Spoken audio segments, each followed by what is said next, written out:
Be me, Renee. One more developer in a mid-tier tech company that runs on caffeine and deadlines. Our squad's tiny 4 desks, 4 screens glowing late into the afternoon. I'm the quiet one who just wants to clear the ticket queue and vanish at 5. Louie's the youngest, permanently unimpressed with life, doom-scrolling between commits and narrating his romantic failures like it's a podcast nobody asked for. Houston's the lifer, minimal words, maximum routine. Shows up and leaves at the exact same minute every day, like gravity applies to him differently. There's a weight to the guy, like he's seen every cycle this place goes through. And then Joe Sr., in both age and authority. Walking archive of the company's past. If a line of ancient code breaks, it's probably his from a decade ago, and he'll remember exactly why it exists. We don't grab drinks together or trade memes after hours, but when something needs shipping, we lock in like clockwork. The work flows. Houston writes the core logic, rock solid. Joe handles the database integration, a total wizard. Louis picks up the front-end stuff, grumbling but always delivering clean UI. I handle the APIs and middleware, tying it all together. No drama, no pointless meetings. We communicate through Jira tickets and the occasional Slack message. It was a quiet, productive paradise for engineers. Our old manager, a guy named Frank, understood this. He was a former engineer himself. His management philosophy was simple: hire competent people, give them the tools they need, and get out of their way.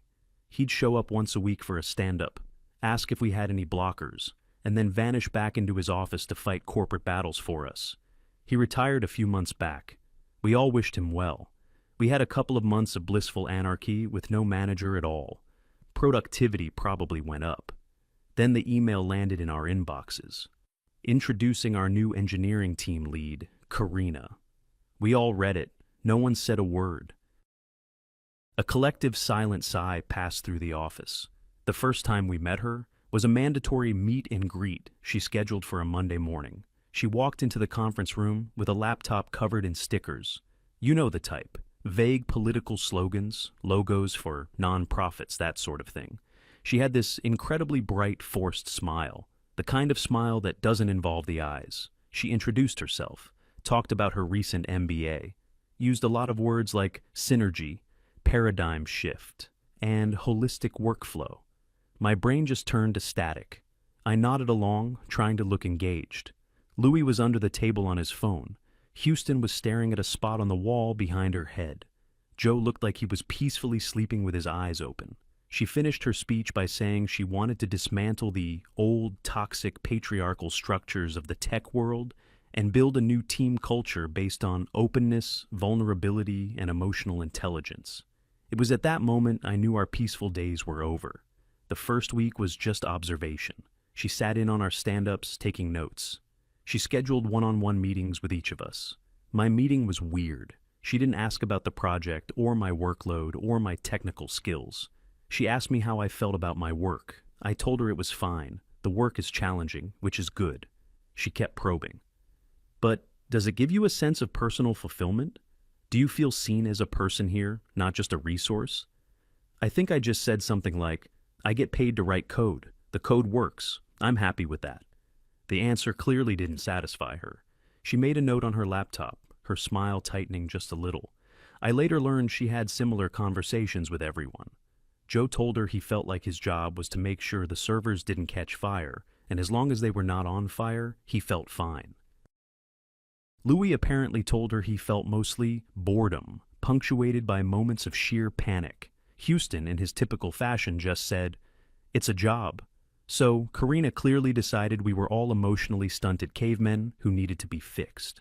The following Monday, the fateful calendar invite appeared. Title, Feelings Friday. Time, every Friday, 3:30 p.m. to 5 p.m.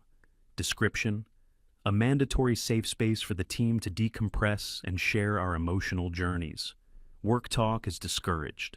Let's build a more empathetic and connected team. The 4 of us were in the kitchen getting coffee when it popped up on our phones. Louis was the first to speak. "You have got to be kidding me." Joe just shook his head slowly, a deep, weary sigh escaping him. Houston took a long sip of his black coffee, his face unreadable as stone. It's mandatory. And that was that. The dread began to set in. That first Friday, we all shuffled into the conference room like we were walking to the gallows. Karina was there, looking thrilled. She had arranged the chairs in a circle. There was a box of tissues on the table. She started by saying how excited she was to begin this journey of vulnerability with us. She then shared her own feeling. She felt a little bit of imposter syndrome, but was also empowered by the challenge of reforming a male-dominated space. It was just a string of buzzwords that meant nothing. Then she looked at us. Okay, who wants to go next? Let's go around the circle. Joe, why don't you start? Joe blinked slowly. He looked at Karina, then at the table, then back at Karina. I feel that the air conditioning is a bit too high in here. Karina's smile faltered. Okay, thank you for sharing, Joe. But let's try to dig a little deeper. How was your week, emotionally? It was a week, Joe said, his tone perfectly flat. The database migration is on schedule. No, Joe, she said, her voice dripping with condescension. Not about work. About you, Joe just shrugged. I am the database migration right now. It was painful. She moved on to Houston.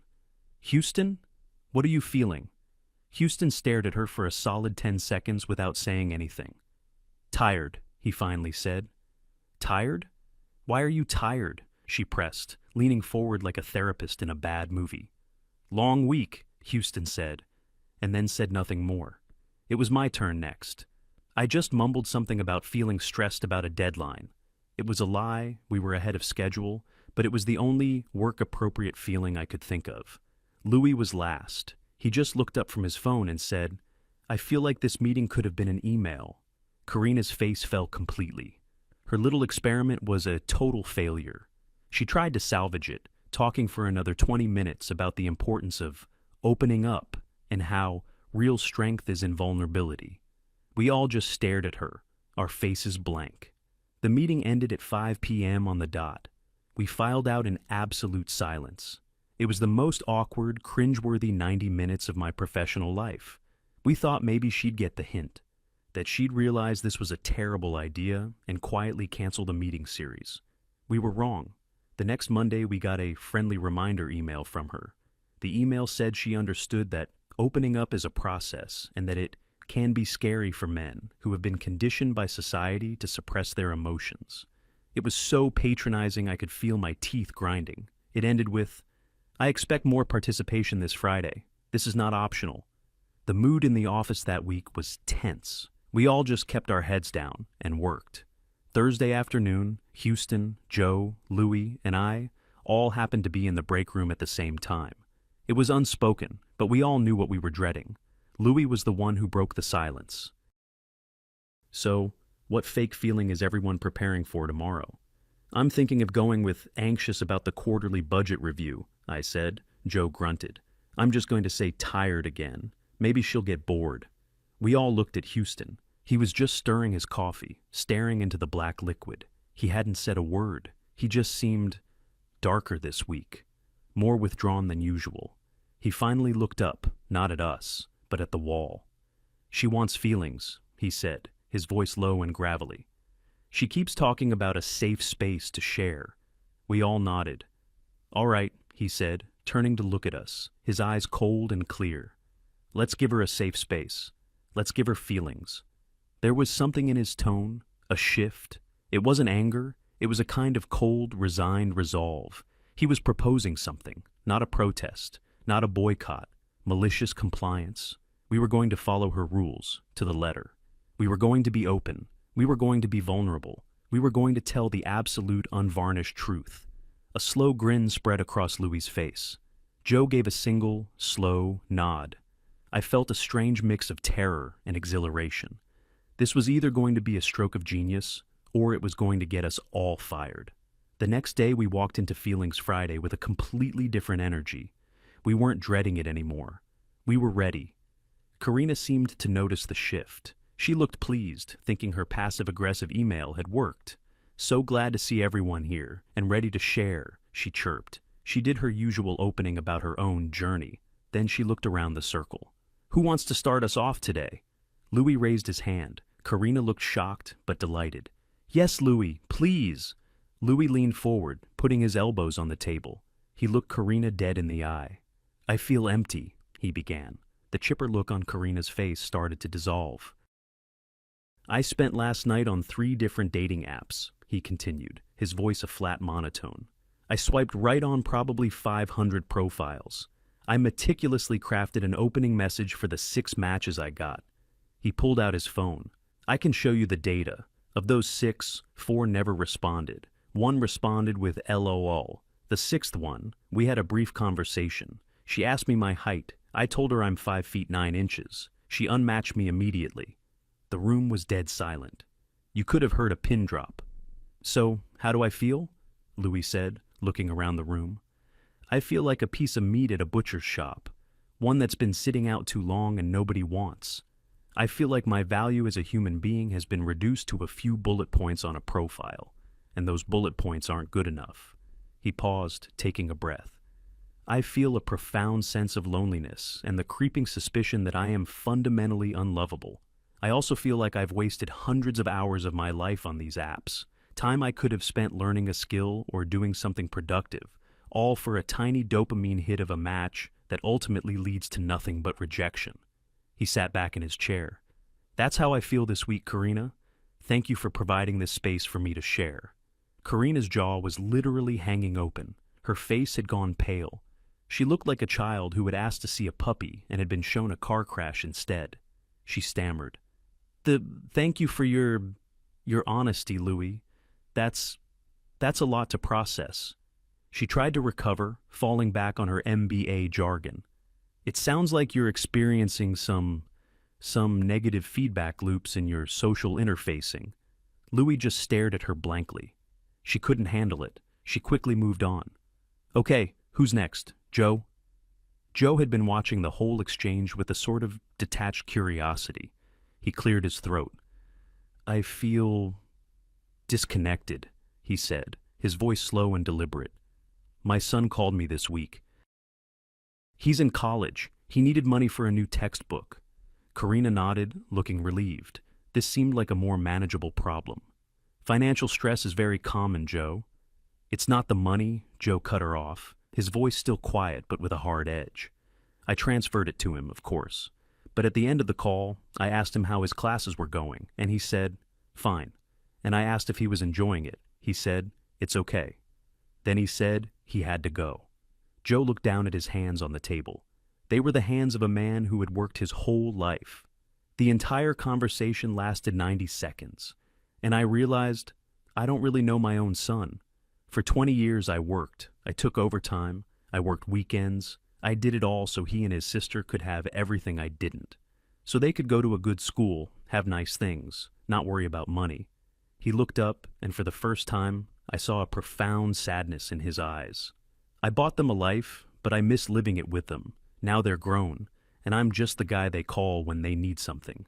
I feel like a stranger to my own family. I feel like I spent my entire life working for a goal, and now that I've reached it, I realize I sacrificed the wrong things. He folded his hands. That is my feeling for this week. Now the silence in the room was heavy. It was suffocating. Karina looked like she was about to cry. This wasn't the kind of vulnerability she had read about in her management books. This wasn't, I'm stressed about a presentation. This was real, raw, and deeply uncomfortable.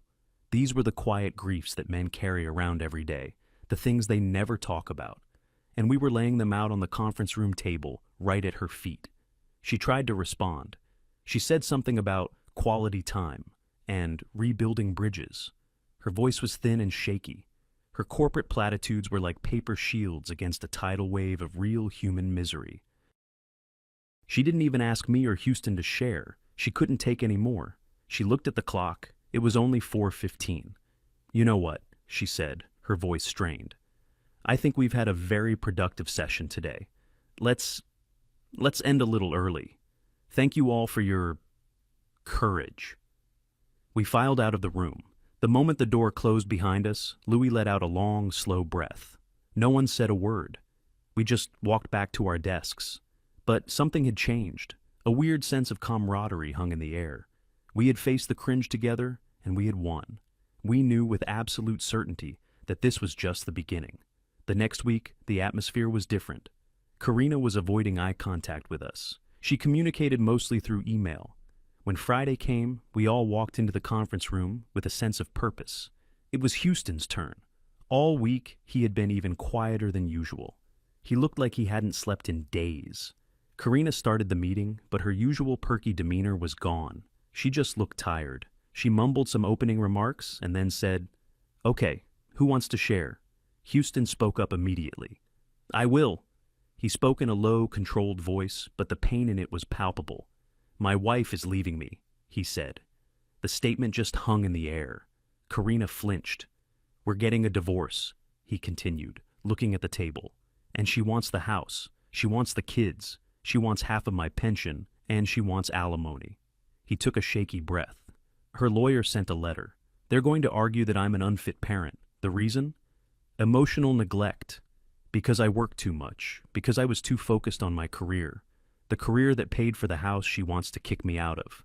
The career that paid for the food that fed the children she wants to take from me." He was gripping the edge of the table, his knuckles white. "I haven't been able to see my kids. Her lawyer says it's not advisable at this time. Every time I call, she says they're busy. I feel like my life is being dismantled piece by piece by a legal system that sees me as nothing more than a wallet." He looked directly at Karina, and for the first time, there was fire in his eyes. A desperate, cornered animal fire. "I feel like I'm being punished for doing exactly what I was told a good man and a good husband is supposed to do. Provide and protect. And now, I'm losing everything I did it for. I feel helpless, and I feel incredibly, incredibly angry." He stopped, his chest heaving slightly. Karina was speechless. Her face was a mask of horror. This was the ultimate taboo. He was criticizing the system. A man was talking about the injustice he faced in a divorce. This went against everything her ideology taught her. In her world, women were the only victims, men the only aggressors. Houston's raw, undeniable pain shattered that narrative. She opened her mouth, then closed it. There were no buzzwords for this, no corporate-approved solutions. She just sat there in stunned silence as the weight of Houston's confession crushed the air out of the room. It was my turn. I knew I had to follow up on this. I couldn't let the momentum die. "I'd like to share," I said quietly. Karina just nodded, looking dazed. "I feel scared," I said. "Listening to Joe, and Louie, and now Houston. It's terrifying. It feels like a roadmap for my own future," I explained. "I'm doing everything right. I'm saving money. I'm working hard on my career. I'm trying to be a good person. But it feels like the rules have changed and no one gave me the new rule book. It feels like society is a game that's rigged against me as a man, and no matter what I do, I'm destined to lose. I hear Joe's story, and I see my future, a lonely old man who sacrificed his life for a family that sees him as an ATM. I hear Louie's story, and I see my present, the endless demoralizing grind of modern dating where you're disposable. And I hear Houston's story, and I see the end game, the ultimate penalty for trying and failing. You lose everything. Your home, your children, your money, your reputation. So, how do I feel, Karina? I feel like I'm walking through a minefield. I'm afraid to get into a serious relationship. I'm afraid to get married. I'm afraid to have kids. Because it feels like the potential risks now far outweigh any possible reward. I feel a deep sense of despair. That's when Karina broke. She stood up abruptly, her chair scraping against the floor. I have to take a call, she whispered, her voice cracking. She practically ran out of the room. We just sat there, the four of us, in silence. We had done it. We had followed her rules. We had shared our feelings. And it had destroyed her. We sat there in the ringing silence for what felt like an eternity. The box of tissues Karina had placed so hopefully on the table remained untouched. Eventually, Joe cleared his throat. "Well," he said to no one in particular, "I suppose the meeting is over." We got up and walked out, not even looking at each other. There was nothing to say. We had crossed a point of no return. Karina didn't come back to her desk for the rest of the day. The next week was one of the strangest I've ever experienced at work. It was like living in a ghost story. Karina was physically present, but it was like she wasn't there at all. She stopped coming to our daily stand-ups. She sent emails for everything, even to ask a question to one of us sitting 10 feet away. Her door, which had always been ostentatiously open as a sign of her transparent management style, was now firmly shut. The forced smiles were gone. The chirpy good morning greetings were gone. She would walk to the coffee machine with her eyes fixed on the floor, moving quickly as if she was afraid one of us might try to talk to her. We didn't. We just let her be. We knew she was trapped. She couldn't cancel Feelings Friday. It was her flagship initiative. Canceling it would be a public admission of utter failure to her bosses. But she was also terrified of it, so she tried to change the rules. On Wednesday, another email landed. Subject: Reframing Our Narrative, A Path Forward. The email was a masterpiece of corporate doublespeak. It said that now that we had successfully identified our pain points, the next phase of our journey would be to focus on actionable, solutions-oriented ideation. From now on, after sharing a challenge, each person was also required to propose 3 proactive steps to overcome it. It was a desperate attempt to regain control, to steer the conversation back into the shallow, safe waters of management consulting nonsense. Louis read it aloud at his desk in a deadpan voice. When he finished, Houston just said, "Okay," without looking up from his screen. She had no idea what she was dealing with. We weren't just complaining. We were describing fundamental states of being. The problems we had were not things you could solve with 3 proactive steps. That Friday, we walked into the conference room. Karina was already there, looking nervous. She had a whiteboard set up. "Welcome, team," she said, her voice a little too loud. "Ready to focus on solutions?" she asked who wanted to start. We all just looked at her. "Okay," she said. "Louis, how about you? What's your challenge this week, and what are your 3 proactive steps?" Louis looked thoughtful for a moment. "My challenge this week," he began, "is the pervasive feeling of existential dread that comes from the realization that my efforts in the modern dating market are futile and demeaning." Karina's pen hovered over the whiteboard, her smile frozen on her face. "And my 3 proactive steps are as follows," Louis continued, counting them on his fingers. 1. I have deleted all dating apps from my phone. 2. I have reallocated the money I would have spent on dates to upgrading my graphics card. 3. I have accepted that I will likely die alone, and I am choosing to find peace in that. He finished with a polite nod. Karina just stood there, marker in hand. She looked at her whiteboard, then back at Louis. There was nothing she could write down. What was she going to put? Action item: find peace in dying alone? The sheer absurdity of it was overwhelming. I had to bite the inside of my cheek to keep from laughing. She didn't even ask anyone else. The solutions-oriented meeting was over before it began. The entire session lasted 12 minutes. Things started to go downhill fast after that. The project, our main focus, started to suffer. The constant tension and the weekly emotional ordeal were draining. It's hard to focus on complex logic when you're preparing for your mandatory group therapy session from hell. We missed a minor deadline. It was the first time our team had ever been late on anything. Karina's response was another email, this time with a passive-aggressive tone, about recommitting to our project goals and maintaining focus. It was a clear attempt to pin the blame on us. At the next Feelings Friday, it was Joe's turn. Karina, looking defeated, just asked, "Joe, challenge, steps." Joe leaned back in his chair. "My challenge is that my manager seems to be implying that our team is responsible for the project slipping." Karina's head snapped up. "My proactive steps are," Joe went on, 1. To point out that dedicating 90 minutes of prime development time every week to a mandatory, non-work-related meeting is inherently counterproductive. 2. To suggest that our time would be better spent actually working on the project. And 3. To document the time lost to these meetings in my weekly report, to show the direct impact on our timeline. This was a direct attack.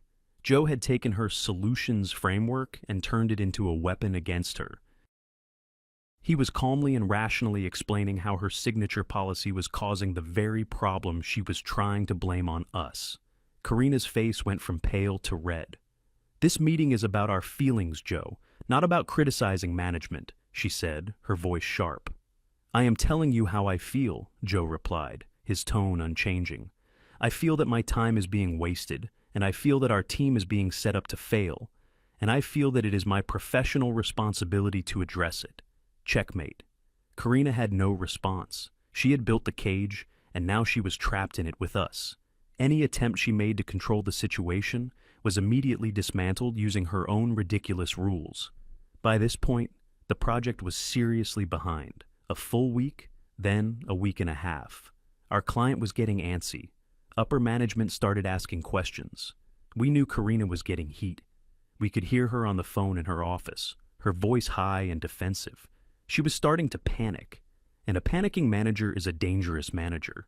We could feel something big was coming. Her final fatal move came in the form of a calendar invite. It was for our next Feelings Friday, but there was another name on the invite list, the Director of Human Resources, a woman who had been with the company for 20 years. She was a no-nonsense old-school HR professional. She came from an era when HR's job was to protect the company from lawsuits, not to talk about emotional journeys. Louis saw the invite and just whispered, "She's calling in an airstrike on her own position." We understood her play immediately. She was desperate. She was going to bring in the head of HR to show off her innovative management technique. Her plan was to portray us as the problem, to say, "Look at this team of broken, emotionally repressed men I have to manage. Look at the incredible work I'm doing to get them to open up." The project is behind because I'm having to do all this emotional labor, not because my ideas are bad. She was going to try to use our honesty as a weapon against us, to paint our pain as a professional deficiency. We knew what we had to do. This wasn't about malicious compliance anymore. This was about survival. That Friday, we walked into the conference room. The HR director was already there, sitting next to Karina. She was an older woman with sharp eyes and a polite but firm expression. She had a leather-bound notepad and a pen in front of her. She looked like she was there to conduct an audit, not to share her feelings. Karina started the meeting with a horribly fake, cheerful voice. "Thank you all for coming, and a special welcome to our HR director, who is here to observe the amazing cultural work we're doing on this team." She then gave a 5-minute speech about the importance of vulnerability in the workplace.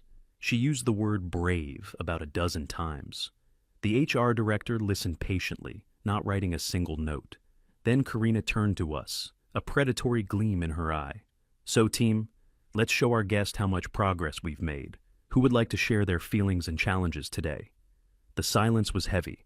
We had all decided on our strategy beforehand. I was to be the one to speak first. I took a breath and raised my hand. "I'd like to share," I said. Karina beamed.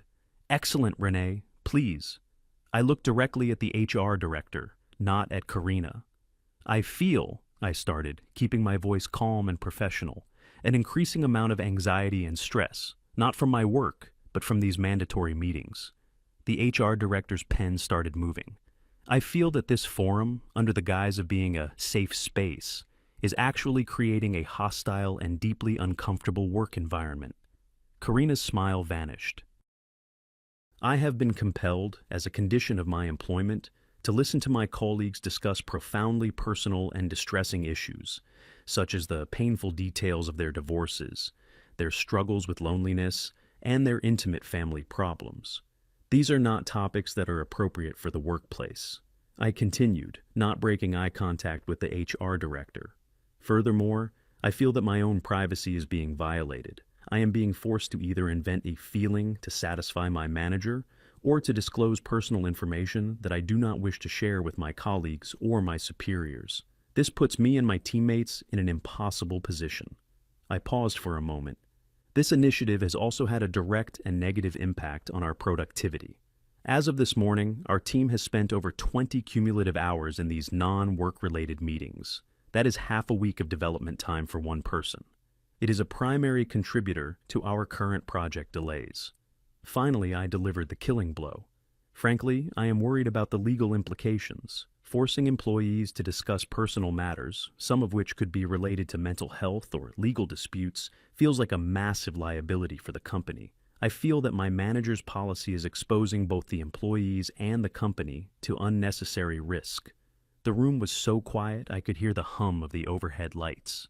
The HR director was writing furiously in her notepad. She did not look up. Karina looked like she had been slapped. Her face was ashen. Before she could even respond, Houston spoke, his voice quiet, but carrying immense weight. "I would like to add to that." All eyes turned to him. He also addressed the HR director directly. "As some of you know, I am currently going through a contentious divorce. These meetings have forced me to discuss details of an active legal proceeding in front of my colleagues. My lawyer has strongly advised me that this is highly inappropriate and has recommended that I formally document every instance where I have been pressured to share personal legal or medical information at work." That was it. The silver bullet, the word lawyer, the word document. The HR director's pen stopped moving. She slowly put it down on her notepad.